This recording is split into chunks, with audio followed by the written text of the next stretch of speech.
हम अपनी टीम के साथ आज बनारस स्थित लहरतारा सदगुरु कबीर साहब की जन्म स्थली पर पहुंचा हूं। हमारे साथ पूरी टीम है और वहां के सभी भद्रजनों से शिष्टाचार मुलाकात की। लोगों ने बहुत आदर सत्कार किया, स्वागत किया और मुख्य मंदिर के दर्शन कराए। वहां के महंत जी ने बड़ा आदर सत्कार किया। आप सभी लोग जब भी बनारस जाएं उस स्थान पर जरूर जाएं, क्योंकि ये स्थान हमारी परंपरा का है, हमारी संस्कृति का है। सदगुरु कबीर भी तथागत बुद्ध की संस्कृति के वाहक हैं, उन्हें भी हम बहुत सम्मान देते हैं और आप लोगों को भी उनका सम्मान करना चाहिए। वहाँ पर तमाम संत रहते हैं जो कबीर की बाणी और उनकी शिक्षाओं का प्रचार प्रसार करते हैं। कल को मैं बौद्ध भिक्षु सुमित रतन इस समय सदगुरु कबीर साहब की जन्मभूमि लहरतारा में हूँ और उसी जगह पर हूँ जहाँ उनका जन्म हुआ है। प्राचीन मंदिर श्री सदगुरु कबीर प्राकट्य स्थली से कहते हैं।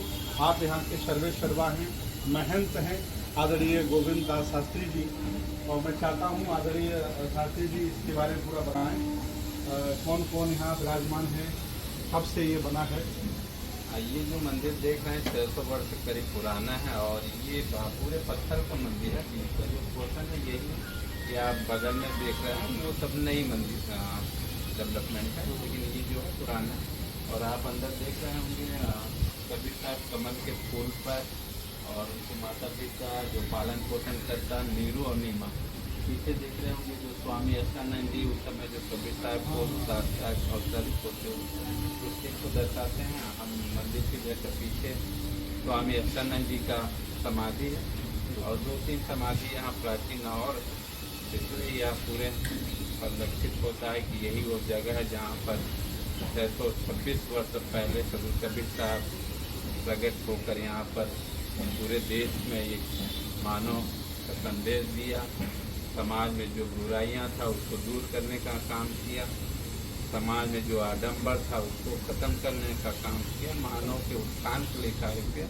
और कबीर साहब उस समय भी पूरे देश में 4 बार पूरा भ्रमण किए, जहाँ भी गए। उस समय तो कोई संसाधन था नहीं, तो यहाँ से बात कहीं दूसरी जगह रख सकते थे, एक मात्र ही संसाधन था जाकर पैदल जाकर, कोई गाड़ी मोटर नहीं था तो पैदल ही यहाँ से आप यहाँ से लेकर कबीर चौरा जहाँ कबीर साहब पले पोसे उस जगह का नरहर पूरा करते हैं कि जहाँ कबीर साहब रहे उस जगह का नाम कबीर चौरा है।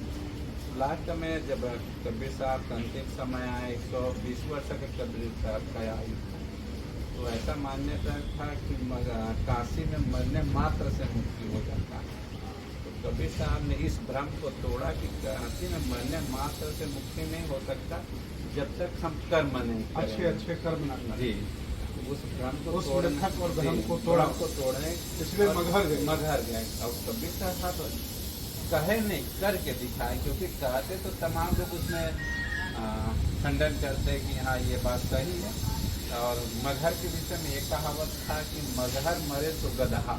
अच्छा जी, काशी मरे तो स्वर्ग जाए। वैसे प्रकार जो मगहर में मरने से गदहा जन्म होता है, उस मिथक को तोड़कर मगहर में जाकर उन्होंने शरीर छोड़ा और वहाँ पर भी उनके डेड बॉडी नहीं मिला। वहाँ पर भी मंदिर मजार वहाँ पर भी आती दोनों चीज़ें उसकी पूजा होती है।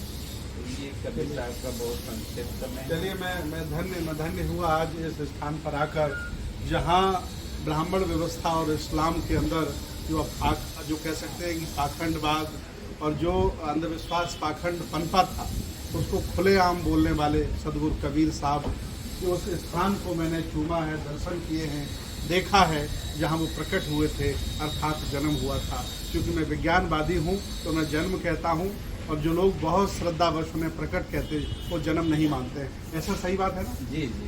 तो ये हमने देखा है, बहुत अच्छा लगा। आप सभी कभी बनारस आएँ तो आदरणीय स्वामी गोविंद दास शास्त्री जी जो यहाँ देख रेख करते हैं, इनके सानिध्य में देखें और बहुत अच्छे इंसान हैं। मैंने कई बार अखबारों में और जगह जगह उनके बारे में सुना है, तो मैं आया, बड़ा अच्छा लगा। धन्यवाद। मंदिर कमेटी इस मंदिर को कमल के फूल का आकार दे रही है।